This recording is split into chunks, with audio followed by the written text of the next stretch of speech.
Halo teman-teman, perkenalkan nama saya Rani Friska Siregar, AMDKes.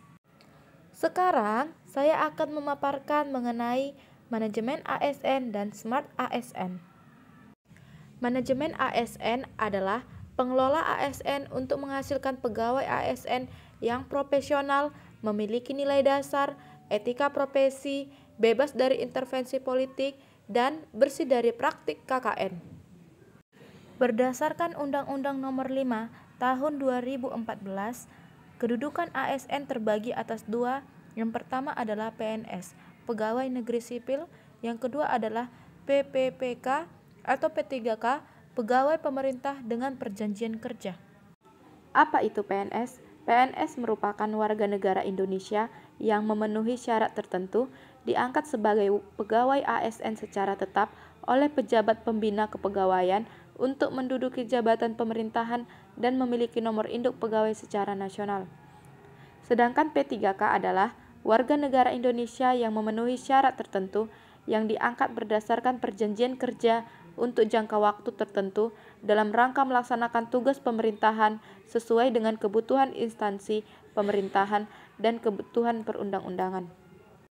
Fungsi dan tugas ASN adalah yang pertama, pelaksana kebijakan publik, yang kedua adalah pelayan publik, yang ketiga adalah perekat dan pemersatu bangsa. Hak PNS yang pertama adalah gaji dan tunjangan, yang kedua adalah cuti, yang ketiga adalah pengembangan kompetensi, yang keempat adalah perlindungan, yang kelima adalah jaminan pensiun dan jaminan hari tua. Hak P3K yang pertama adalah gaji dan tunjangan, yang kedua adalah cuti, yang ketiga adalah pengembangan kompetensi, yang keempat adalah perlindungan. Maka perbedaan antara hak PNS dan hak P3K hanya di jaminan pensiun dan jaminan di hari tua. Ada 4 kode etik dan kode perilaku ASN. Yang pertama adalah melaksanakan tugasnya dengan jujur, bertanggung jawab, dan berintegritas tinggi. Yang kedua adalah melaksanakan tugasnya dengan cermat dan disiplin. Yang ketiga adalah melayani dengan sikap hormat, sopan, dan tanpa tekanan. Yang keempat adalah melaksanakan tugasnya sesuai dengan perintah atasan atau sejauh tidak bertentangan dengan ketentuan peraturan perundang-undangan dan etika pemerintahan. Dalam menjalankan manajemen ASN, maka dibutuhkan sistem merit. Menurut Pasal 1 Undang-Undang Nomor 5 Tahun 2014, sistem merit adalah kebijakan dan manajemen ASN yang berdasarkan pada kualifikasi, kompetensi, dan kinerja secara adil dan wajar dengan tanpa membedakan latar belakang politik, ras, warna kulit, agama, asal-usul, jenis kelamin, status pernikahan, umur, ataupun kondisi kecacatan. Manfaat sistem merit bagi organisasi ada 3. Yang pertama, mendukung keberadaan penerapan prinsip akuntabilitas. Yang kedua, dapat mengarahkan SDM untuk dapat mempertanggungjawabkan tugas dan fungsinya. Yang ketiga, instansi pemerintah mendapatkan pegawai yang tepat dan berintegritas untuk mencapai visi dan misinya. Manfaat sistem merit bagi pegawai ada 2. Yang pertama, menjamin keadilan dan ruang keterbukaan dalam perjalanan karir seorang pegawai. Yang kedua, memiliki kesempatan yang sama untuk meningkatkan kualitas diri. Jaminan sistem merit dalam monitoring, penilaian, dan pengembangan. Yang pertama adalah pangkat dan jabatan, yang kedua pengembangan karir, yang ketiga mutasi pegawai, yang keempat adalah penilaian kinerja. Selanjutnya adalah Smart ASN.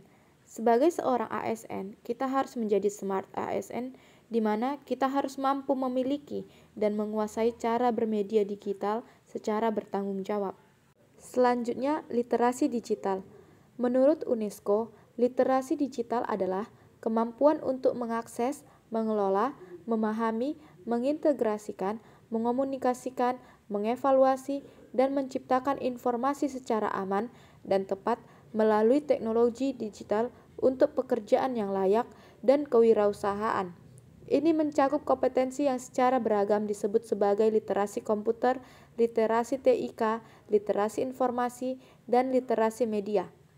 Kerangka literasi digital ada 4. Yang pertama adalah digital skill, yang kedua adalah digital culture, yang ketiga adalah digital etnis, yang keempat adalah digital safety. Yang terakhir adalah hak digital. Hak digital adalah hak asasi manusia yang menjamin tiap warga negaranya untuk mengakses, menggunakan, dan membuat dan menyebarluaskan media digital. Demikian pemaparan saya mengenai manajemen ASN dan Smart ASN. Sebelum saya mengakhirinya, saya akan menampilkan salah satu contoh mengenai Smart ASN. Terima kasih. Bye-bye.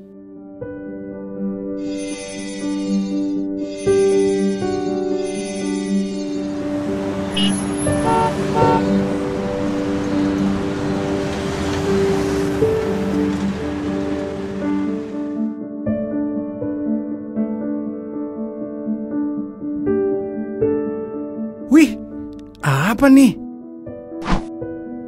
Aku share ah.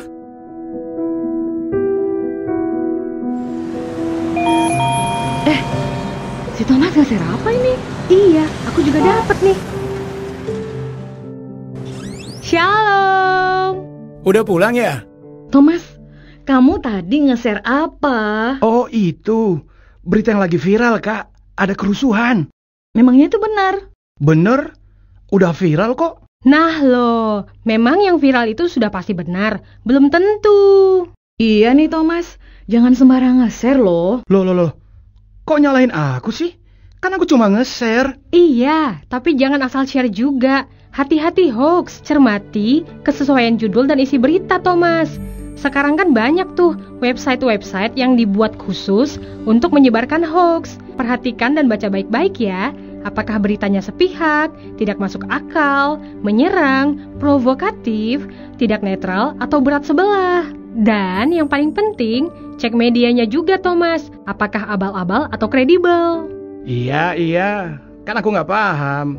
Makanya nanya. Apa ini? Iya, ada apa? Kenapa? Banyak yang komen, terus nanya kebenaran berita tadi. Nah, jadi ribet kan? Lain kali, teliti dulu sebelum nge-share, Thomas. Ingat ya, jarimu harimaumu. Ternyata berita tadi hoax.